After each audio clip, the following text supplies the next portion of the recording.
So I had a question from someone who made a comment on one of the YouTube videos, and they wanted to know about the anti-aging creams, if they should use those, and do they actually work? And the answer is no, I'm sorry. They don't make your skin any younger. What they do is make your skin a little bit tighter, and they do add more hydration on a temporary basis, but not actually younger. And in one study, which I'll put down below, found that the anti-aging creams will reduce your wrinkles by less than 10% over 12 weeks. 10% is not even noticeable to the human eye, so you're not going to really see too much.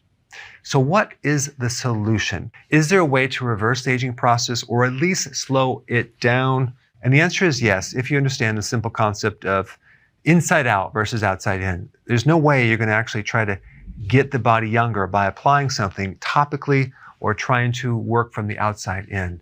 It really comes from the inside out. And it's a combination of several things, but you really want to look at the balance of how much oxidation is going on, or things that are breaking your tissues down or destroying your DNA, versus the antioxidants in the body, which are countering all this free radical damage. And just so you know, a free radical is an unpaired electron. So let's say, for example,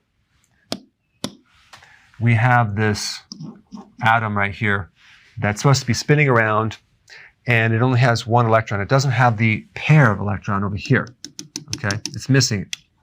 What happens, it makes the atom very, very unstable, and so it can create destruction to the body. And an antioxidant will donate an electron to stabilize this, to create less damage.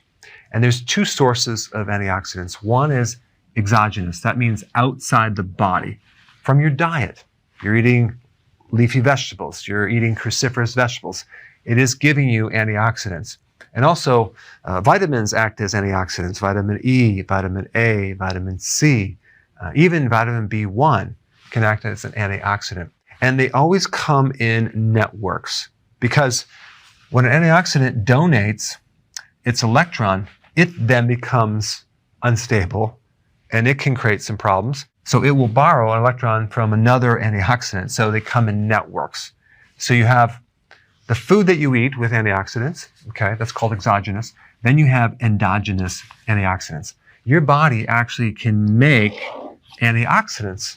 So that's cool. So the combination of both need to be in such quantity to counter the amount of oxidation coming in from the environment and from your diet that's just making things break down and making you age prematurely.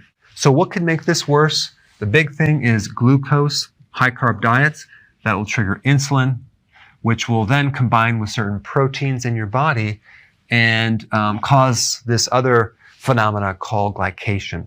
So when you combine sugar with a protein, it creates a protein that's now non-functional. And that's going to make your tissues less elastic, and that's going to make you look a lot older. And another term for that is advanced glycation end products.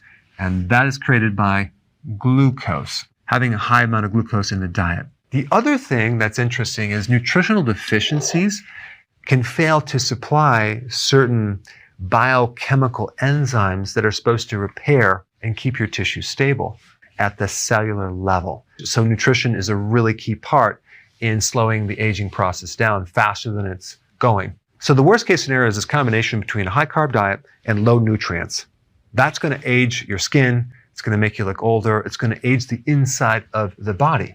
And on the flip side of that, if you switch your fuel from glucose to ketones, ketones act as an antioxidant, which is really, really cool. So it's a much healthier fuel source. And I always recommend the healthy version of the ketogenic diet. So that way we can actually add the nutrients from the food to prevent the free radical damage and keep your skin and your tissues looking healthy. So there's also hormones involved. The hormone that you really want to preserve is growth hormone. Growth hormone is all about anti-aging. It's all about keeping your proteins intact. And I'm talking about the skin, the hair, the nails, the inside of the body. Growth hormone is responsible for that. As we age, growth hormone goes down. We want to keep it as high as possible. So there's certain things that lower growth hormone, and there's certain things that will increase it. Glucose, by the way, will lower growth hormone. Insulin will lower growth hormone. So high carbohydrate diets, stay away from them. Cortisol from stress will also inhibit growth hormone. Cortisol is very destructive on your proteins, on your skin, and it will age you in an accelerated rate.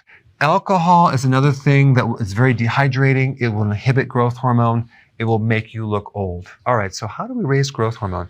Well, exercise, okay? But make sure you don't overtrain. If you exercise correctly with enough recovery, you can spike growth hormone by 500 to 700%. So that's one key factor, regular exercise. Plus, exercise can, if done correctly, reduce the cortisol, the stress.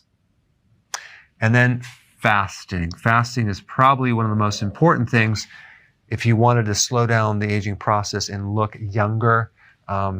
Also, when you do periodic prolonged fasting, you stimulate stem cells. Stem cells actually help you regrow new tissue like your immune system, your gut, your skin. So fasting is probably one of the biggest things that can help you look younger. It can stimulate growth hormone by 1,300 to 2,000%. And then we have sleep. Sleep is another key factor to enhancing growth hormones. So if you do intermittent fasting and prolonged fasting, you get enough sleep, you keep your stress down, you exercise, you do healthy keto, that is your best bet to slow down the aging process.